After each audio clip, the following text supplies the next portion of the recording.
दो तरह की होती है, एक हैज़ा का रिलेशनशिप है जिसके में आगे हमने एग्रीगेशन और कंपोजिशन को डिटेल में देखा था।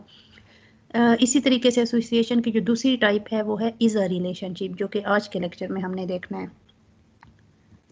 ओके, सबसे पहले हम देखते हैं कि इनहेरिटेंस क्या है। कि inheritance is a process by which one class acquire the properties and functionalities of another class is called inheritance. तो हमारे पास इनहेरिटेंस क्या है कि अगर आपके पास दो क्लासेस हैं, क्लास ए और क्लास बी, और अगर आप क्लास बी को क्लास ए के से इनहेरिटेंस के थ्रू लिंक कर रहे हैं, तो दैट मीन्स कि बी क्लास के पास ए क्लास की सारी प्रॉपर्टीज़ और फंक्शनैलिटीज़ जो होंगी वो बी भी एक्सेस कर सकता है। किस तरह करेंगे वो हम आगे एग्जांपल्स में देखेंगे। ओके, इनहेरिटेंस जो है बेसिकली हमारे पास इज़ अ रिलेशनशिप है। अगर दो ऑब्जेक्ट या दो क्लासेस के ऑब्जेक्ट्स के दरमियान अगर आप उनको इज़ अ के रिलेशनशिप से रिलेट कर सकते हैं, तो दैट मीन्स उन ऑब्जेक्ट्स के दरमियान इनहेरिटेंस एग्जिस्ट करता है। इस इज़ अ रिलेशनशिप को या इनहेरिटेंस को हम पेरेंट चाइल्ड रिलेशनशिप भी कहते हैं। एक मेन क्लास होती है जिसको हम पेरेंट क्लास कहते हैं, दूसरी चाइल्ड क्लास होगी जो कि पेरेंट की सारी प्रॉपर्टीज़ को क्या करेगी, एक्सेस करेगी। जिस तरह हमारे पास रियल लाइफ में देखें तो हमारे पास जो चाइल्ड होता है उसके वो पेरेंट की जो भी प्रॉपर्टीज़ होती हैं, जो भी उसकी फंक्शनैलिटीज़ होती हैं, वो चाइल्ड में भी इनहेरिट हो रही होती हैं।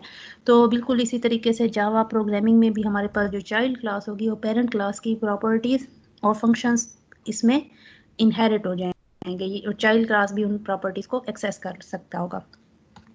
तो यहाँ पे हम इनहेरिटेंस में क्या करते हैं कि we create a new class by using existing class code. ये हम आगे एग्जांपल्स में देखेंगे कि इस तरीके एग्जिस्टिंग क्लास कोड से हम नए क्लासेस क्रिएट करते हैं, चाइल्ड क्लासेस। ये जो प्रोसेस है ये ऐसा है कि अगर आप दो ऑब्जेक्ट के दरमियान कह सकें कि A is a type of B, यानी एक ए क्लास का ऑब्जेक्ट है और बी क्लास का ऑब्जेक्ट है, और अगर आप उनके दरमियान इस तरह का रिलेशन है कि A is type of B, तो दैट मीन्स कि ए और बी के दरमियान इनहेरिटेंस का रिलेशनशिप है और आपने इसको इस तरीके से कोड करना होगा। एग्जाम्पल्स अगर हम लें तो जिस तरह हम कह सकते हैं कि Apple is a fruit, car is a vehicle. अब फ्रूट जो है वो हमारे पास फ्रूट एक जनरल कैटेगरी है, इसमें बहुत सारे फ्रूट्स आपके पास आ सकते हैं। तो फ्रूट की एक बेसिक डेफिनेशन है, तो जो फ्रूट हमारे पास डिफरेंट टाइप के हैं वो सब उस डेफिनेशन पे पूरा आते हैं, लेकिन जो स्पेसिफिक एक फ्रूट होता है उसको क्या होता है कि वो दूसरे फ्रूट से डिफरेंट होता है।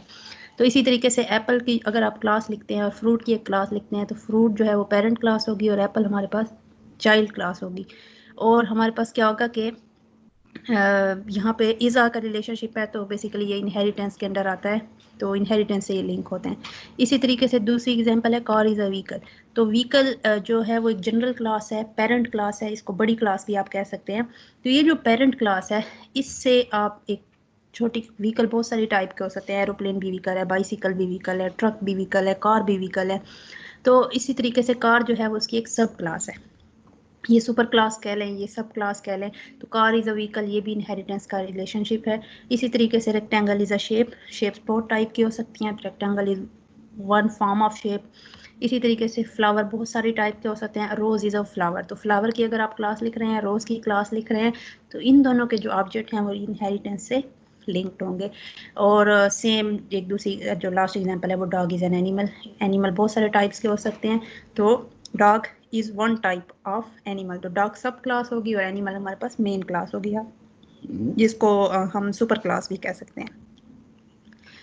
ओके, इसके अलावा इनहेरिटेंस की एग्जांपल पे आते हैं। तो चलें हम एक सिंपल रियल लाइफ एग्जांपल ले लेते हैं कि अगर आपने एक शॉप के लिए प्रोग्राम लिखना है, ठीक है, और वो शॉप ऐसी है कि वो डिफरेंट प्रोडक्ट्स सेल करती है। तो वो प्रोडक्ट मोबाइल भी हो सकता है, LED TV and iron, 3 different type के प्रोडक्ट्स हैं जो कि एक शॉप जो है वो सेल करती है।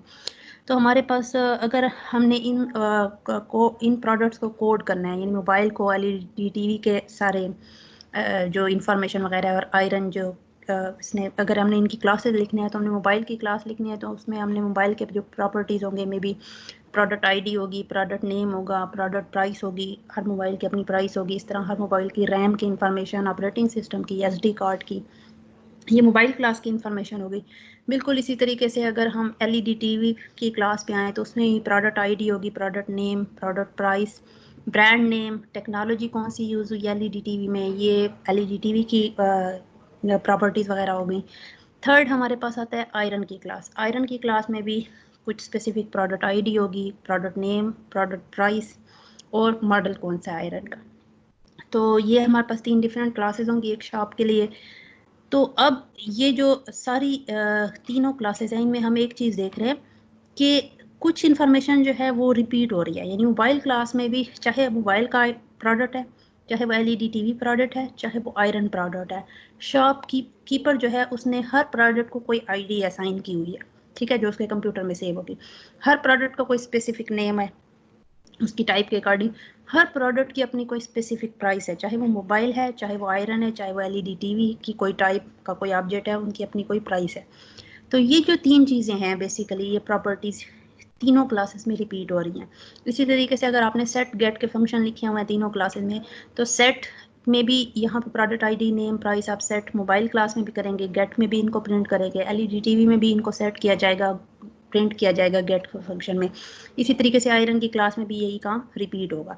तो यहाँ पे क्या हो रहा है, कोड रिपीटिशन हो रही है। और जावा का हमारा एक बहुत इंपॉर्टेंट फीचर ये है कि हम कोड रिपीटिशन से को अवॉइड करते हैं। हम जो है वो कोड रीयूज़ करते हैं। अगर एक दफ़ा लिखा है तो उसको बार बार हम रीयूज़ करेंगे, बजाय ये कि हम उसको बार बार कोड करें। तो हम क्या करते हैं कि जो इंफॉर्मेशन तीनों क्लासेस के अंदर कॉमन है, हम उनको क्या कर देते हैं, एक सेपरेट क्लास लिख लेते हैं, प्रोडक्ट की जनरल क्लास है। तो प्रोडक्ट की जो जनरल क्लास है उसमें प्रोडक्ट आईडी नेम प्राइस आ गए, इसमें सेट का फंक्शन भी हो सकता है, गेट का भी फंक्शन हो सकता है जो इन तीनों को सेट गेट करेगा।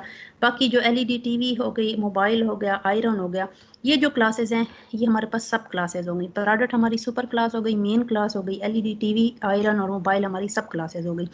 ये जो सब क्लासेस हैं इनमें सिर्फ हमने यूनिक फीचर लिखे हुए हैं, यानी ब्रांड टेक्नोलॉजी, एलईडी टीवी के, मोबाइल की RAM, operating system, SD card वगैरह और आयरन का मॉडल। तो ये जो यूनिक प्रॉपर्टीज़ हैं वो क्लास के अंदर आ गए, और जो सिमिलर प्रॉपर्टीज़ हैं वो हमने क्लास से बाहर एक सुपर क्लास बना दी उसकी। और साथ ही ये जो सब क्लासेस हैं इनके दरमियान इनहेरिटेंस को शो करने के लिए और सुपर क्लास से रिलेट करने के लिए कि सुपर क्लास के सारे फीचर्स ये एक्सेस कर सकते हैं, उसके लिए हमने एक्सटेंड्स का कीवर्ड लगाया। ठीक है, तो हमारे पास एलईडी टीवी एक्सटेंड्स प्रोडक्ट, यानी एलईडी टीवी जो है वो सब क्लास है और प्रोडक्ट हमारी सुपर क्लास है। मोबाइल हमारी सब क्लास है जो कि एक्सटेंड कर रही है सुपर क्लास प्रोडक्ट को। इसी तरह आयरन सब क्लास है, एक्सटेंड कर रही है प्रोडक्ट को, यानी प्रोडक्ट के जितने भी वेरिएबल्स हैं वो आयरन एक्सेस कर सकता है, प्रोडक्ट के जितने वेरिएबल्स हैं वो एलईडी टीवी भी एक्सेस कर सकता है ब्रांड और टेक्नोलॉजी के साथ साथ। इस तरह mobile RAM OS SD card के साथ साथ प्रोडक्ट के भी सारे फीचर्स एक्सेस कर सकता है एक्सटेंड के कीवर्ड के साथ। ओके, यहाँ पे इस एग्जांपल से हमें इनहेरिटेंस का यूज़ भी समझ आ जाता है कि basically the aim of inheritance is to provide the reusability of code so that a class has to write only the unique features and rest of the common properties and functionalities can be extended from other existing class. यानी अगर एक existing class आपने बना दी है तो आपको उसके feature दोबारा ना लिखने पड़े, आप सिर्फ यूनिक फीचर नई क्लास जो सब क्लास बनाएं उसमें यूनिक फीचर्स लिखें और वो एग्जिस्टिंग क्लास से सारी प्रॉपर्टीज़ और फंक्शनैलिटीज़ जो होंगे वो एक्सेस कर सकते होंगे। रियल वर्ल्ड सिनेरियो में अगर हम इसकी एग्जांपल लें, जिस तरह हमने dog car is a vehicle, dog is an animal की एग्जांपल ली, इसी तरीके से अगर हम रियल वर्ल्ड सिनेरियो में एग्जांपल लें तो हमारे पास कॉलेज की अगर हम एग्जांपल लें तो कॉलेज में डिफरेंट टाइप के हमारे पास एम्प्लॉइज़ होते हैं। तो उसमें एचओडी भी है, टीचर भी है, गार्ड भी है। तो HOD is an employee of college, teacher is an employee of college, guard is an employee of college. अब क्लियरली हमें समझ आ रहा है कि जो टीचर की जो क्लास है वो एक डिफरेंट क्लास है, इसी तरीके से गार्ड की जो क्लास है वो एक डिफरेंट क्लास है। ठीक है, गार्ड का जो ऑब्जेक्ट है वो टीचर के ऑब्जेक्ट से डिफरेंट है, एचओडी का ऑब्जेक्ट जो है वो टीचर के ऑब्जेक्ट से डिफरेंट है। लेकिन ये तीनों जो बेसिकली ऑब्जेक्ट्स हैं ये एम्प्लॉई हैं, एचओडी भी एम्प्लॉई है, टीचर भी एम्प्लॉई है और गार्ड भी हमारे पास एम्प्लॉई है। तो अगर हम एम्प्लॉई की एक जनरल क्लास लिख लेते हैं जिसमें कॉलेज के एम्प्लॉइज़ के सारे फीचर्स जो कि एक एम्प्लॉई के लिए फ़ीचर होने चाहिए, अगर वो सारे, जिस तरह अगर नेम की बात करते हैं तो हमें टीचर का भी नेम एक्वायर है, एचओडी का भी नेम एक्वायर है, गार्ड का भी नेम एक्वायर है। तो ऐसे फीचर को बजाय, प्रॉपर्टी को बजाय हम सब क्लासेस के अंदर अलग अलग लिखें, हम एम्प्लॉई क्लास में मेंशन कर देते हैं। इसी तरीके से अगर आईडी की बात करें तो गार्ड की भी आईडी होगी, टीचर की भी आईडी होगी, एचओडी की भी आईडी होगी।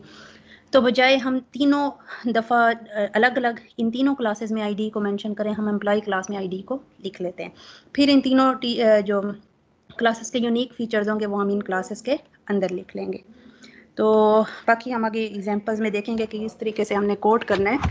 तो हमारे पास जो इनहेरिटेंस के कंसेप्ट्स हैं इसमें हमारे पास दो मेन कैटेगरीज हैं। एक हमारे पास इसको हम कहते हैं सुपर क्लास, और दूसरा जो हमारे पास इम्पोर्टेंट कंसेप्ट है वो है सब क्लास का। तो हमारे पास अच्छा, इनहेरिटेंस के अंदर हम दो चीज़ें यूज़ करेंगे, एक सुपर क्लास और एक सब क्लास। सुपर क्लास को हम पेरेंट क्लास भी कहते हैं, बेस क्लास भी कहते हैं। सब क्लास को हम चाइल्ड क्लास भी कहते हैं और डिराइव्ड क्लास भी कहते हैं। तो जो सुपर क्लास है वो बेसिकली हमारी पेरेंट क्लास है, जो मेन क्लास होगी, जिसके फीचर, जिसकी फंक्शनैलिटीज़ आपने इनहेरिट कर सकेंगे बाकी सब क्लासेस में। और सब क्लासेस वो क्लास होगी that the class that inherits from another class, यानी जो सुपर क्लास से इनहेरिट करती है। To inherit from a class use the extend keyword. जब भी हमने एक क्लास के फीचर्स को एक्सटेंड करना होगा तो हम उसके लिए कीवर्ड जो यूज़ करेंगे वो एक्सटेंड का, वो दो जो क्लासेस होंगी ए और बी, उनके दरमियान अगर आपने इनहेरिटेंस को शो करना है कोडिंग में तो आपने एक्सटेंड का कीवर्ड लगाना होगा। ओके, अभी जो है इनहेरिटेंस इन जावा की अगर हमने सिंटेक्स देखें तो अगर क्लास ए और क्लास बी में इनहेरिटेंस का लिंक है तो यूएमएल डायग्राम में हमने क्लास ए को ड्रा करना है, क्लास बी को ड्रा करना है, और उनके दरमियान इनहेरिटेंस को शो करने के लिए हमने क्या करना है, एरो लगा देना है।